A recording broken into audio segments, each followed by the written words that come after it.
এই প্রথম নিজের সংসার রেখে শাশুড়ির সংসার সামলাতে চলে আসলাম, তাও আবার আবিরে বাবাকে রেখে চলে আসছি। আর কেনই বা আসছি সেই সব বিষয় নিয়ে থাকবে আজকের এই ভিডিও। হ্যালো, আসসালামু আলাইকুম, সবাই কেমন আছেন?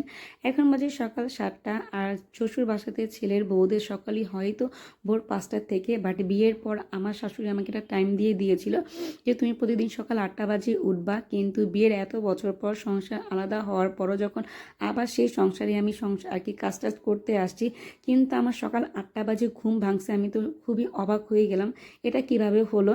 তো যাই হোক, শ্বশুর বাসায় বলে কথা, সব বড় একটু আতঙ্কেই থাকে, আমিও আতঙ্কেই ছিলাম। তো সকাল সকাল উঠে নাস্তা টাস্তা রেডি টেডি করে রান্নাবান্না শেষ করে ডাক্তারখানায় চলে আসছি। যেহেতু আমার শ্বশুরকে নিয়ে হাসপাতালে প্রায় 8-9 দিন ধরেই। তো আমার শ্বশুর আব্বা হঠাৎ করে বুকে ব্যথা উঠে রাস্তায় পড়েছিল, তাকে ধরাধরি করে সিদ্ধা হাসপাতালে ইমার্জেন্সি নিয়ে যাওয়াতে ডাক্তার আমাদেরকে কি হৃদরোগ সরদি হাসপাতালে আমাদের ট্রান্সফার করে দিয়েছে। বাট আমরা তখনও জানতাম না যে বাবার এই অবস্থা, আর বাবা যে এত বড় একটা রোগ হয়ে আছে। আসলে কি মানুষের জীবনে কখন কি হয় এটা একমাত্র আল্লাহ ছাড়া কেউ বলতে পারে না। মানুষের জীবনে কোনো কিছুই নিশ্চয়তা নেই, নিশ্চিত নেই। অসুস্থ হলেই বোঝা যায় যে সুস্থতা কত বড় একটা নিয়ামত। আর আমার এই শ্বশুর আব্বা আমার বাবার পরিবর্তে আমার এই শ্বশুর। আমার বিয়ের পর আমি আমার এই শ্বশুরকে আমার বাবার রূপে দেখিয়েছি, আর আমার শ্বশুর আমাকে আমার বাবার মতো করে সে আমাকে স্নেহ করেছে, আদর করেছে, ভালোবাসা দিয়েছে। আমি যে আলাদা সংসারে থাকি, সে কাজের থেকে এসে প্রতিদিন হলেও একবার করে হলেও আমাকে আমার বাবুকে দেখে যায়। আর সেই মানুষটা অসুস্থ, তার জন্য যদি আমি যতই করি না কেন ততই কম হবে।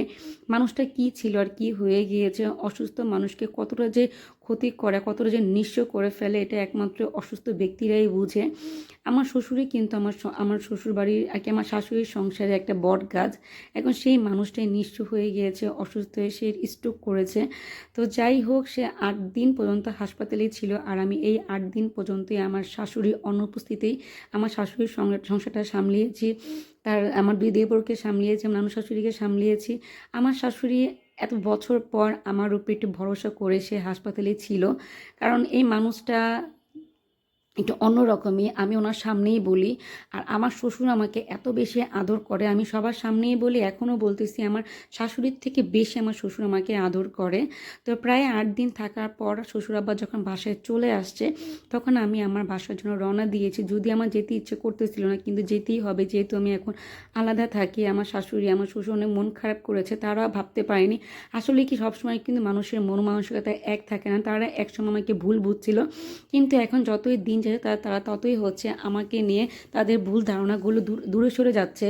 তারা আমাকে এখন চায়, কিন্তু এখন তো আর সম্ভব না। তো যাই হোক, সবসময় মানুষ এক থাকে না। আপনারা সবাই দোয়া করবেন যেন আমার শ্বশুর আব্বা অনেক তাড়াতাড়ি সুস্থ হয়ে যায়। এই তো চলে আসলাম, আর এসেই দেখি আবির বাবা চলে আসছে। আর এই তো আমার সংসারে নাজেহাল অবস্থা, আস্তে সব ঠিক করবো। তো আজকে এই পর্যন্তই, আবার দেখা হবে। আল্লাহ।